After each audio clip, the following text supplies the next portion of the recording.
James Wilson did not look like a billionaire today. His expensive watch was gone. His designer clothes were replaced with old, dirty clothes. His clean-shaven face now had a messy beard, and his normally perfect hair was unwashed and wild. No one would guess that this man owned Wilson Technologies, a company worth billions of dollars. No one would know he lived in a mansion on the hills overlooking the city. Today, James looked homeless, and that was exactly what he wanted. James had grown up poor. His mother worked 3 jobs to keep food on the table. They lived in a small apartment in a rough part of the city. James remembered what it felt like when people looked through him, not at him. How store workers followed him, thinking he might steal something. How restaurant staff asked him to leave just because of how he looked. Now, at 45 years old, and with more money than he could spend in 10 lifetimes, James wanted to see if things had changed. Was the world kinder now? Or did people still judge others based only on appearances? "This experiment is dangerous, sir," said Michael, James' assistant and driver. They sat in James' black SUV, parked in an alley downtown. "Let me at least follow you from a distance." James shook his head. "No, I need to experience this for real. No safety net." He took a deep breath. "I'll call you in 3 days. If you don't hear from me, then you can worry." Michael frowned but nodded. He respected his boss too much to argue. James had always been different from other rich people. He never forgot where he came from. "Good luck, sir," Michael said as James stepped out of the car. The moment James's feet touched the sidewalk, he felt different. The busy people rushing past didn't give him respectful nods anymore. Instead, they moved away, creating distance between themselves and this seemingly homeless man. For the first night, James slept on a bench in the city park. The hardwood hurt his back. The cold air made him shiver. Police officers woke him twice, telling him to move along. James felt invisible and unwanted. The second day, he walked the streets of downtown. He tried to enter a coffee shop, but the manager blocked the door.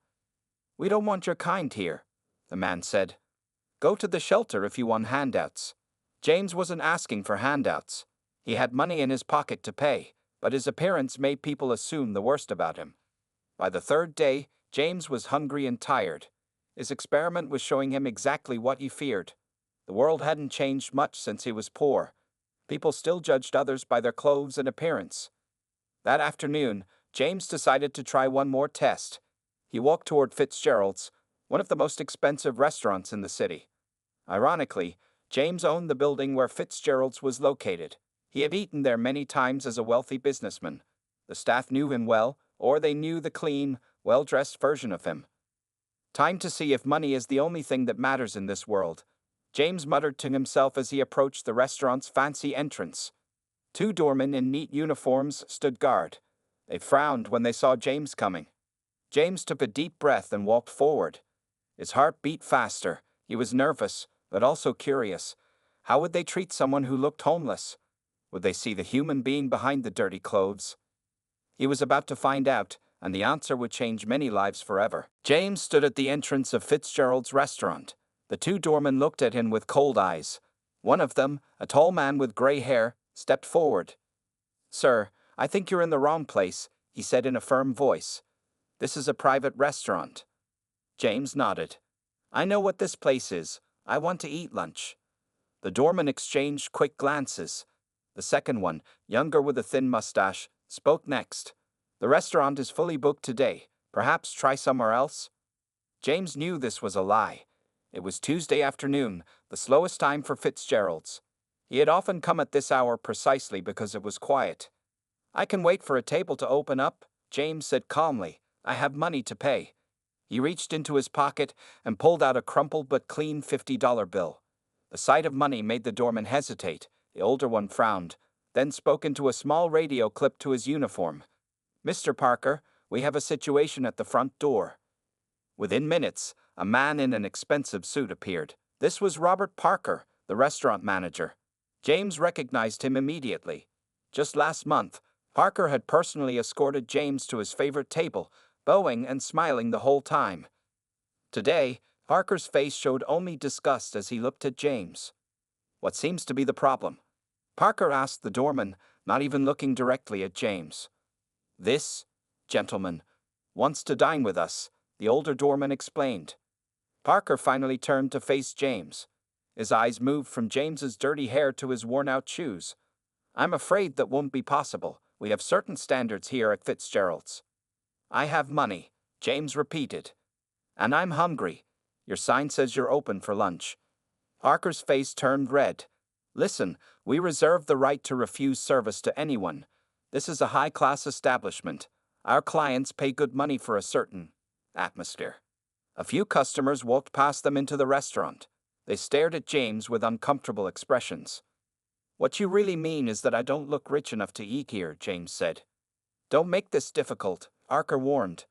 There are soup kitchens downtown. I suggest you try there instead. James stood his ground. Show me where it says in your rules that people in old clothes can't eat here. This pushed Parker over the edge. He motioned to the doorman. Please escort this person away from our entrance. If he refuses to leave, call the police. The two men grabbed James by his arms. They weren't exactly rough, but they were firm as they moved him away from the door. Don't come back, Parker called after him, or next time we will have you arrested for trespassing. James found himself back on the sidewalk, pushed away like trash. People passing by looked at him with either pity or fear. Some crossed to the other side of the street to avoid him.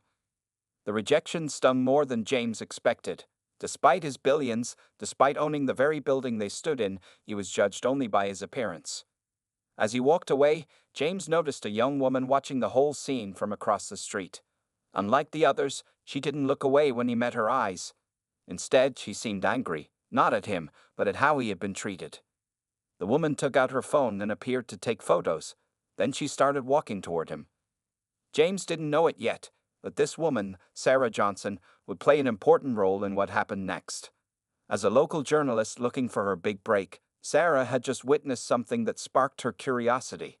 And James' experiment was about to take an unexpected turn. Sarah Johnson crossed the street quickly, keeping her eyes on the homeless man who had just been thrown out of Fitzgerald's. Something about the whole scene bothered her deeply. As a journalist for the small local newspaper, the City Voice, she was always looking for important stories that bigger news outlets missed. Excuse me, Sarah called out as she got closer to James. Sir, can I talk to you for a minute? James turned around, surprised that someone wanted to speak with him.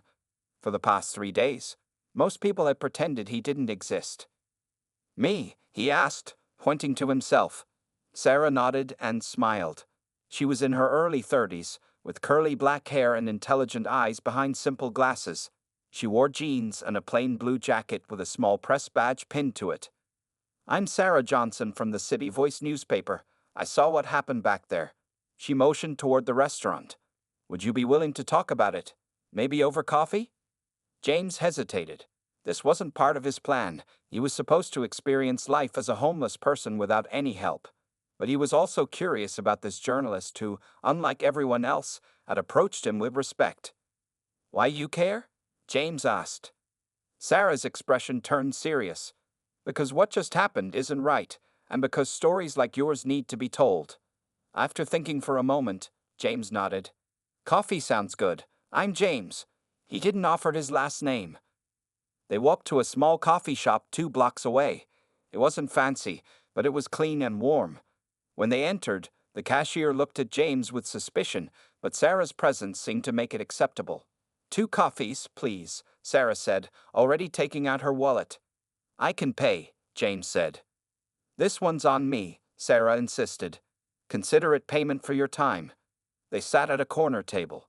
James wrapped his cold hands around the warm cup, feeling grateful for the simple comfort. So, James, do you mind if I record our conversation? Sarah asked, placing her phone on the table. What exactly are you writing about? James asked. I'm doing a series on inequality in our city. How people are treated differently based on how they look or how much money they seem to have. She paused. What happened at Fitzgerald's is exactly the kind of thing I want to highlight. James considered his options. He could maintain his homeless identity and give Sarah a story, or he could reveal who he was. But revealing himself now would end his experiment too soon. You can record, he finally said. But no photos, please. Sarah nodded and pressed record on her phone. Can you tell me about yourself, James? How did you end up on the streets? James decided to tell a version of the truth. I wasn't always homeless. I used to have a good job in technology. Lost it all during some bad times. And how do people treat you now compared to before? Like I'm invisible, James said honestly. Or worse, like I'm dangerous. You're the first person in 3 days who has looked me in the eye while speaking to me.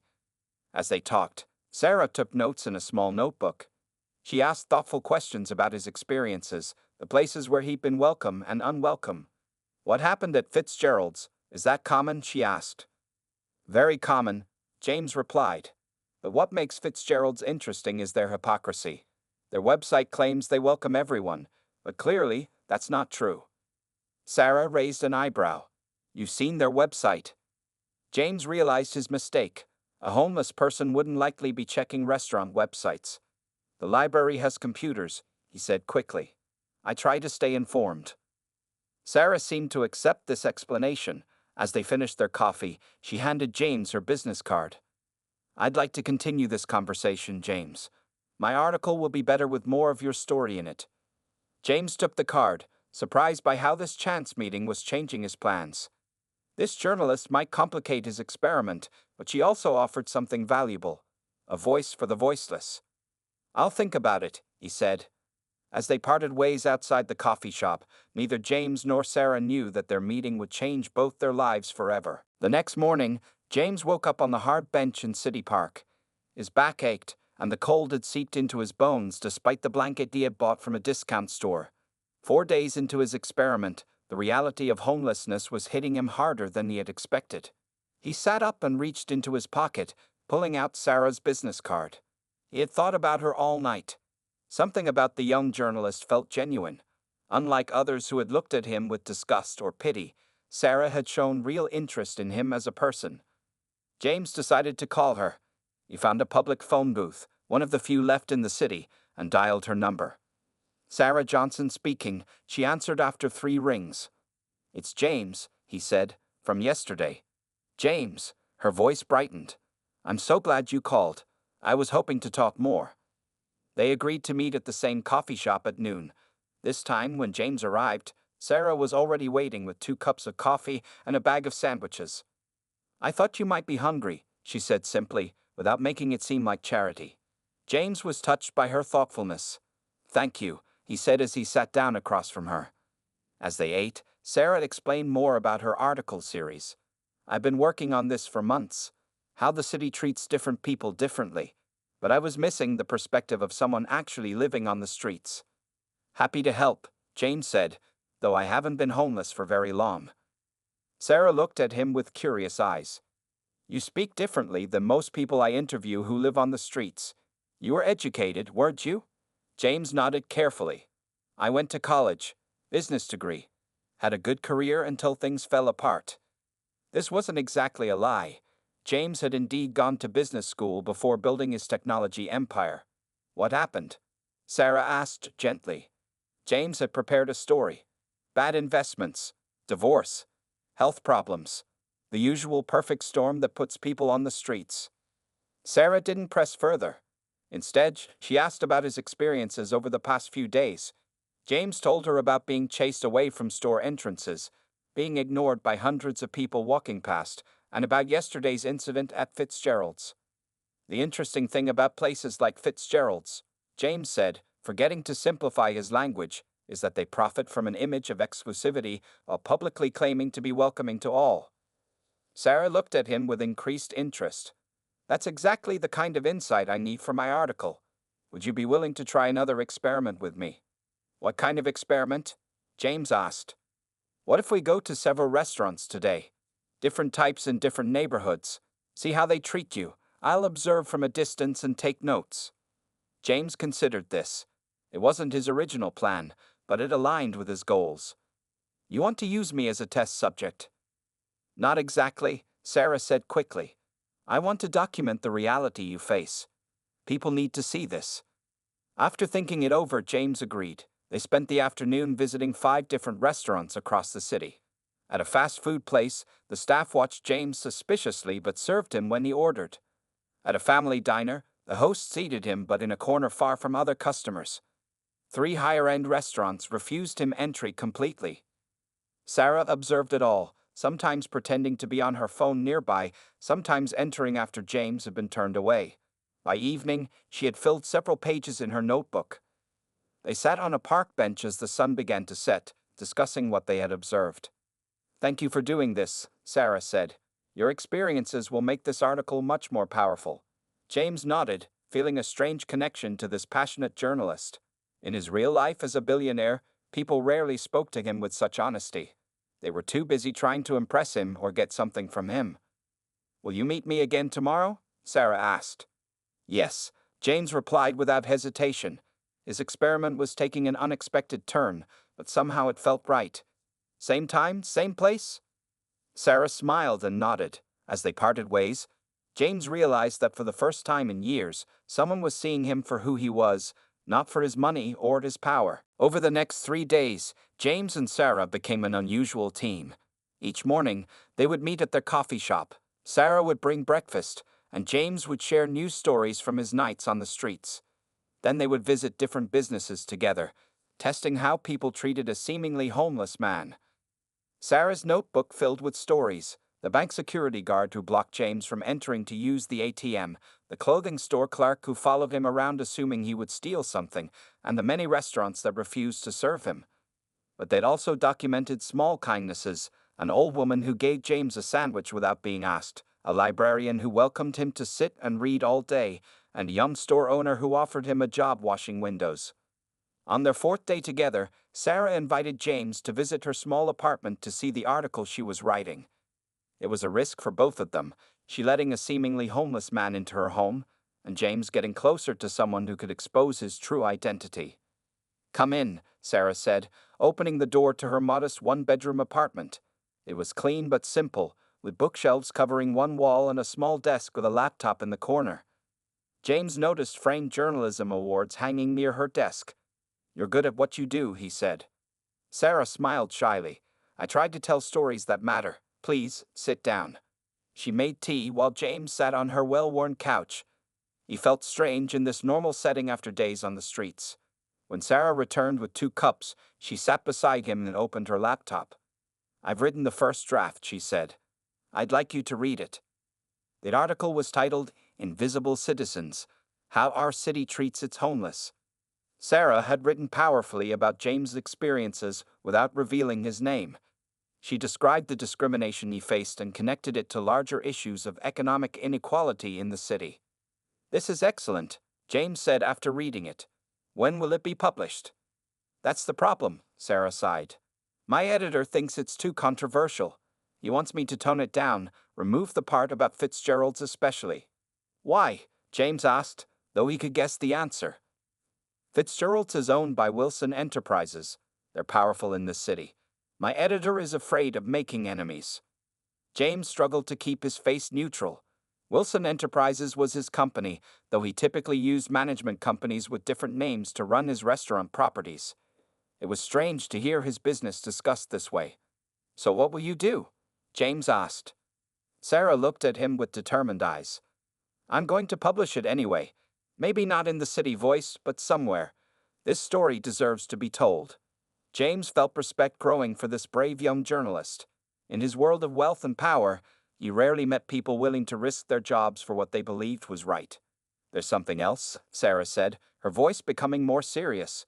"I've been thinking about you, James, about your situation." James tensed, wondering if she had discovered who he really was. "I have a friend who works at City Central Employment. She helps people find jobs and housing. Would you be willing to meet her? I think she could help you." James hadn't expected this. Sarah wasn't just using him for a story. She genuinely wanted to help him improve his life. "That's very kind," he said carefully, "but I'm not sure I'm ready for that yet." Sarah nodded, not pushing further. "The offer stands whenever you're ready." As evening approached, James knew he needed to leave. His experiment had already lasted longer than planned. Michael, his assistant, would be worried. He also knew he needed to make a decision about his identity. Should he continue this charade or reveal himself to Sarah? "I should go," James said, standing up. "Thank you for showing me your work." "Will I see you tomorrow?" Sarah asked. James looked at her hopeful face and made his decision. "Yes," he said. But tomorrow, I have something important to tell you. The next day, James woke up early. Today would be different. After nearly a week living as a homeless man, he had decided to end his experiment. He found a public bathroom and spent more time than usual washing his face and trying to make himself look presentable. Then he made a phone call from a payphone. "Michael? It's me," James said when his assistant answered. "Mr. Wilson." Thank goodness. Michael's voice was filled with relief. "I've been so worried. Are you okay?" "I'm fine," James assured him, "but I need your help this morning. Bring me a change of clothes, my wallet and phone, and the papers for Fitzgerald's restaurant." "Right away, sir. What should I meet you?" James gave him the location of a quiet street corner, then hung up. His heart was beating fast. He wasn't sure how Sarah would react to learning his true identity, but he felt she deserved to know the truth. 30 minutes later, Michael arrived in the black SUV. He jumped out as soon as he saw James. "Sir, you look—" Michael didn't finish his sentence, but his concern was clear. I know," James said with a small smile. "Living on the streets isn't easy, even for a few days." In the privacy of the car, James changed into the fresh clothes Michael had brought. A simple but expensive white shirt, black pants, and a gray jacket. He trimmed his beard with scissors, then used the electric razor Michael had thoughtfully packed. He didn't want to completely change his appearance, just clean up. "What did you learn out there, sir?" Michael asked as James transformed back into a billionaire. "More than I expected," James answered thoughtfully. "I learned how quickly society forgets you exist when you have nothing. And I met someone remarkable." James told Michael about Sarah and her article as they drove to the coffee shop where he was supposed to meet her. "Wait in the car," James instructed when they arrived. "I need to do this alone." Inside, Sarah was already waiting with their usual coffee and sandwiches. When she saw James, her eyes widened in surprise. She didn't immediately recognize him with his cleaner appearance and new clothes. "James?" she asked uncertainly. "It's me," he confirmed, sitting down across from her. "Sarah, I need to tell you something important." Sarah looked confused. "You look different." "I am different," James said, taking a deep breath. "My name is James Wilson. I own Wilson Technologies." Sarah stared at him, not understanding at first. Then slowly, recognition dawned on her face. "Wilson Technologies. The same Wilson that owns—" Her voice trailed off as the pieces came together. "Yes, the same Wilson that owns the building where Fitzgerald's restaurant is located," James confirmed. "And about 20 other properties in this city." Sarah's face showed a mix of emotions. Confusion, shock, then finally anger. "You've been lying to me, pretending to be homeless? Was this some kind of joke to you?" "No," James said firmly. "It wasn't a joke. It was an experiment. I wanted to understand how people treat those they think have nothing. I grew up poor, Sarah. I never forgot what that felt like, but I wanted to see if things had changed." Sarah's eyes narrowed. "So you used me for your social experiment." "I didn't plan to meet you," James explained. "But when we did, your passion for telling important stories impressed me. You were the only person who treated me like a human being when I looked homeless." Sarah sat quietly for a moment, processing everything. "So all those restaurants that turned you away?" "Some of them I own or have invested in," James admitted, including Fitzgerald's. "And now what?" Sarah asked. "You go back to your mansion and forget all this happened? Write a check to a homeless shelter to feel better?" James shook his head. "No, now we do something that matters." He pulled out a folder from his jacket. "These are the ownership papers for Fitzgerald's, and I have a proposal for you." Sarah stared at the folder James had placed on the table. Her emotions were still a mix of anger, confusion, and curiosity. "What kind of proposal?" she asked, not touching the folder. James leaned forward. "I want to use what happened to make real change. Not just write a check, like you said. Something bigger." Sarah crossed her arms. "I'm listening." "First," James began, "I want your article published. Not just in your small newspaper, but in major papers across the country. I have connections who can make that happen." "And why would you want that?" Sarah asked suspiciously. "Your own restaurants will look bad." "Because the truth matters more than my reputation," James replied. Sometimes we need public pressure to create change. Sarah's expression softened slightly, but she remained cautious. What else? Second, I want to use Fitzgerald's as an example, James continued. Instead of punishing the staff who treated me poorly, I want to transform the restaurant. He opened the folder and showed Sarah his plan. It included training programs for restaurant staff about treating all customers with respect, regardless of appearance. It also outlined a new policy where Fitzgerald's would open its doors every Monday, their slowest day, to serve free meals to homeless people. And most importantly, James said, pointing to the last page, I want to start a foundation that helps homeless people find jobs in the restaurant industry. Training, clothes for interviews, and support to get back on their feet. Sarah read through the papers carefully. This would cost millions, she said finally. I have millions, James replied simply. The money alone doesn't solve problems. That's why I need you. Me? Sarah looked up in surprise. Yes, you? James confirmed. I'm offering you a job, running this foundation. You understand both sides, the business world and the people who need help. Your passion for justice is exactly what this project needs. Sarah was speechless for a moment. Then she laughed, a short, surprised sound. A week ago, I was a struggling journalist. Now a billionaire is offering me a job running a foundation. Life is unpredictable, James said with a smile. How do I know this isn't just a publicity stunt? Sarah asked. A way to turn your embarrassing moment into good press. James nodded, understanding her doubt. Fair question. That's why I'm putting everything in writing. Legal documents that guarantee funding for at least 10 years, regardless of press coverage. And I'm giving you control over how the story is told. He pulled out his phone and showed her an email he had drafted to the owner of the City Voice, expressing his support for publishing her article without any changes. Sarah sat back in her chair thinking, what about Robert Parker, the manager who threw you out? That's up to you, James said. If you think he deserves a second chance, we can include him in the training program. If not, we find someone new. Sarah was quiet for a long time, turning the pages in the folder. Finally, she looked up at James. I need time to think about this, she said. This is a lot to process. Of course, James replied. Take all the time you need. As they prepared to leave the coffee shop, Sarah asked one last question. Why did you decide to tell me the truth? You could have disappeared back to your rich life, and I would never have known. James thought about it carefully before answering. Because in all my days of being invisible as a homeless man, you were the only one who really saw me. Not what I appeared to be, but who I was inside. That kind of honesty deserves honesty in return. Sarah nodded slowly. I'll call you tomorrow with my decision.